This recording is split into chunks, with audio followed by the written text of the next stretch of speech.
বাঘে টাপুৰ ৰাতি উপন্যাসখন কোনে লিখিছিল?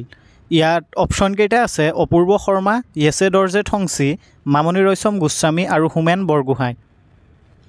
ইয়াৰ শুদ্ধ উত্তৰটো হ'ব অপশ্যন এ অপূৰ্ব শৰ্মা। মহৎ ঐতিহ্য উপন্যাসখনৰ লেখক কোন? ইয়াত অপশ্যন কেইটা আছে হীৰেণ গোহাঁই, কাঞ্চন বৰুৱা, নলিনীধৰ ভট্টাচাৰ্য আৰু মহিম বৰা। ইয়াৰ শুদ্ধ উত্তৰটো হ'ব অপশ্যন চি নলিনীধৰ ভট্টাচাৰ্য। শান্তনু কুলনন্দন উপন্যাসখনৰ ৰচক কোন? ইয়াত অপশ্যন কেইটা আছে অতুলানন্দ গোস্বামী, পূৰবী বৰমুদৈ, চন্দ্ৰপ্ৰভা শইকীয়া আৰু হীৰেণ ভট্টাচাৰ্য। ইয়াৰ শুদ্ধ উত্তৰটো হ'ব অপশ্যন বি পূৰবী বৰমুদৈ। মহাৰথী উপন্যাসখন কোনে লিখিছিল? অপূৰ্ব শৰ্মা, মহিম বৰা, শিলভদ্ৰ আৰু চন্দ্ৰপ্ৰসাদ শইকীয়া। ইয়াৰ শুদ্ধ উত্তৰটো হ'ব অপশ্যন ডি চন্দ্ৰপ্ৰসাদ শইকীয়া।